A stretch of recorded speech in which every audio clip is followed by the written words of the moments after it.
উপাচার্য, কোষাধ্যক্ষ সহ অন্তত 40 শিক্ষক কর্মকর্তা পদত্যাগ করায় অচল হয়ে পড়েছে রংপুরের বেগম রোকেয়া বিশ্ববিদ্যালয়ের কার্যক্রম। এতে শিক্ষক, কর্মকর্তা, কর্মচারীদের বেতন পাওয়া নিয়ে দেখা দিয়েছে অনিশ্চয়তা। ফুয়াদ হাসানের তথ্য ও ছবিতে ডেস্ক রিপোর্ট। বৈষম্য বিরোধী ছাত্র আন্দোলনে সরকার পতনের পর শিক্ষার্থীদের দাবির মুখে গেল 9 আগস্ট পদত্যাগ করেন রংপুরের বেগম রোকেয়া বিশ্ববিদ্যালয়ের উপাচার্য। পদত্যাগ করেন প্রক্টর, হল প্রভোস্ট, বিভিন্ন বিভাগের পরিচালক সহ মোট 40 জন শিক্ষক কর্মকর্তা। এই অবস্থায় গত 18 আগস্ট ক্যাম্পাস খুললেও এখনও শুরু হয়নি ক্লাস। বন্ধ রয়েছে নিজস্ব পরিবহন সেবাও।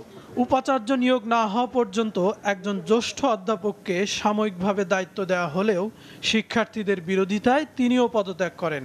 এমন অবস্থায় সেশন জটে পড়ার শঙ্কা শিক্ষার্থীদের। রেজাল্টটা পাবলিশ হচ্ছে না দেখে আমরা ভর্তি হতে পারতেছি না, আবার সামনের পরীক্ষাগুলো দিতে পারতেছি না। সেমিস্টার ফাইনাল এটা আসলে আটকায় গেছে। অনেক ডিপার্টমেন্টের 2টা এক্সাম, একটা এক্সাম আটকায় গেছে। তাদের অবস্থা তো আরো হরিবল। আমাদের হলেদের একটা নিরাপত্তা ব্যবস্থা, ক্যাম্পাসের নিরাপত্তা ব্যবস্থা, এগুলো কোনো কিছু আমাদের বিশ্ববিদ্যালয়ে নেই এবং এক প্রকার ভঙ্গুর অবস্থা তৈরি হয়ে গেছে। দ্রুত আমাদের যে প্রশাসনিক জায়গাগুলো যদি ফিল আপ না করা হয়, আমরা সেশন জট থেকে শুরু করে বড় সমস্যার দিকে সম্মুখীন হচ্ছি। এটা একটা দ্রুত সমাধান প্রয়োজন।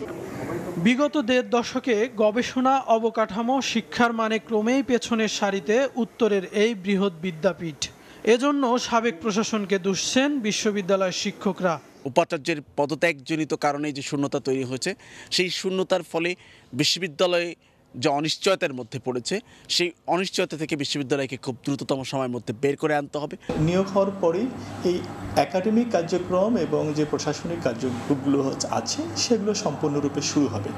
এই শুরু হওয়ার পরই ছাত্ররা তাদের ক্লাসে ফিরে যাবে। তাদের যে একাডেমিক জটিলতাগুলো আছে, সেশন জটগুলো আছে, সেগুলো সম্পূর্ণরূপে শেষ হয়ে যাবে। উপাচার্য নিয়োগ হলে স্থবির হওয়া কাজে ফিরবে গতি, বলছেন এই কর্মকর্তা।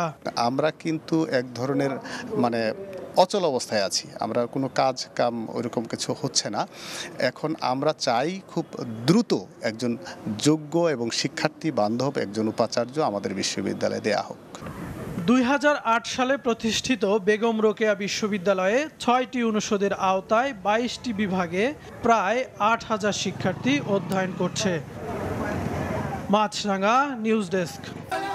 নরসিংদী জেলা কারাগার থেকে লুট হওয়া 6টি আগ্নেয়াস্ত্র এবং 26 রাউন্ড গুলি উদ্ধার করা হয়েছে।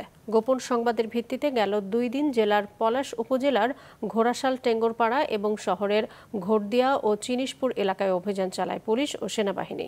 এ সময় পরিত্যক্ত অবস্থায় অস্ত্র ও গুলিগুলো উদ্ধার করে সদর থানার ভারপ্রাপ্ত কর্মকর্তা তানভীর আহমেদ এবং নির্বাহী ম্যাজিস্ট্রেট সারওয়ার আলমের কাছে হস্তান্তর করা হয়। এ নিয়ে এ পর্যন্ত মোট 53টি আগ্নেয়াস্ত্র এবং 1153 রাউন্ড গুলি উদ্ধার করা হয়েছে। বাকি অস্ত্র ও গুলি উদ্ধারেও অভিযান চালাচ্ছে যৌথ বাহিনী।